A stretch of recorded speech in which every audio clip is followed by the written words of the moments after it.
This is the beginning of a story. A story of a world that doesn't exist, and will not exist again. And just like most stories on here, it was started alone. We were all alone after that day. The day they were released. After the evacuation order was given. All citizens need to report to their ships and evacuate the planet immediately. This is not a drill. Evacuate. Evacuate. All citizens need to report to their ships and evacuate the planet immediately. This is not a drill. Evacuate.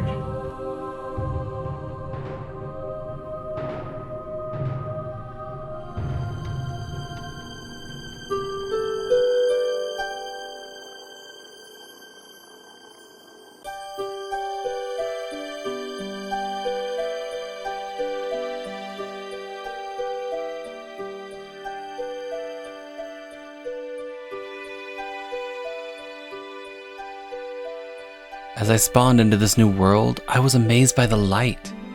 It was reflecting off all the sand around me. As I looked around, I noticed I spawned next to a riverbed, in the middle of what looked to be a vast desert. And then from the ledge behind me, I heard it. A distinct noise, one I've heard before. I had to investigate. What I seen amazed me. It was a village. Not a large one, but still, this close to spawn to find a village. During all my travels, so many worlds, I very rarely spawned so close to one. I had to take a look. I knew I could use their help. The village, being small, had no blacksmith, but it did have a few farms lying around. That's when I noticed it. The more I looked, round and around this village, I noticed one problem. There were no trees. As far as I could see, there were no trees anywhere. Without trees, I wouldn't be able to make a simple crafting table. And without it, I would have no tools, no supplies, and no weapons. There was no way I could survive here. I was going to need to venture out into the desert. So I gathered what supplies I could. I asked the villagers for help as much as I could, but none of them seemed to want help. So I was on my own. I was going to have to venture out. But they were there. They're released. E-spawners. They came for me at night. And for some reason, in villages, they came more. I had to leave in order to protect this village. Protect this world. But sun was already setting. I had to leave now. But to where? I knew I could compress the sand into blocks using my morph matrix, and I grabbed some dirt from the river in order to make a shelter. But where was I going?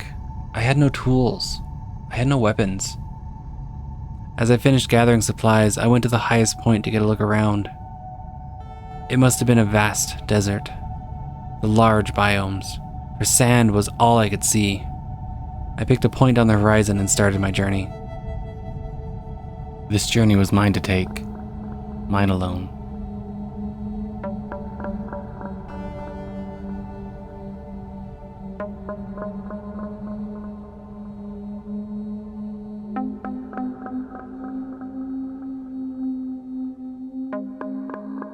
Out into the desert I went. No idea where I was going. All I knew, I needed two things: shelter for the night and wood from trees. I set my eyes out to the top of the sand dune in front of me, but it was already night. I needed a shelter. Quickly, I pulled out what supplies I had. A small portion of food from the farms, a few sand and sandstone blocks, a little dirt and a few sticks. I wasn't going to last long with this, but it's all I had. As fast as I could, I ran to the top of the dune and placed the sand blocks around me. But just as I did, the E-spawners found me. All around me, they started spawning. These mobs, these monsters of all shapes. Luckily, my shelter protected me from their sight. That was, except for one. A baby zombie.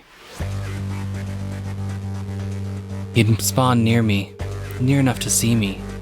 I was in trouble. Looking around, all I had was sticks and some food. Nothing I could trap or kill a baby zombie with. So how could I stop its assault? Thinking fast, I realized I had but one chance. I had to lure him into a trap. But how? Then it occurred to me. I was standing on sand. If I dug out some blocks, if I get the baby into it, I might have some luck. It was a risky plan, but something had to be done quickly. I started digging, 1 down, 2 down. I was ready. I started with 1 block of the wall, something low enough he could get through, but no one else could. Nothing. Where was he? I was getting scared. I moved 1 more block. I seen him. His lifeless eyes locked onto mine, and with a growl he charged me. Will my trap work or fail? My life was now on the line.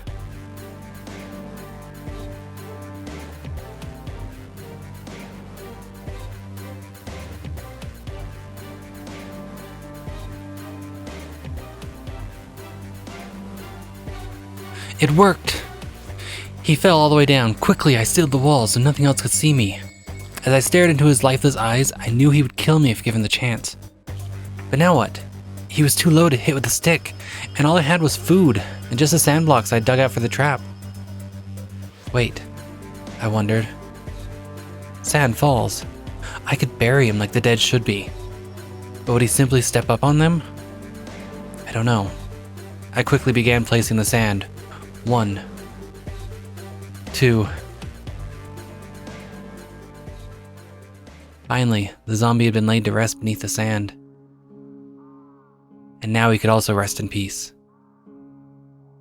With the threat gone, I was finally able to rest myself. At least a little bit, until the sun rises. I hope I can find wood soon.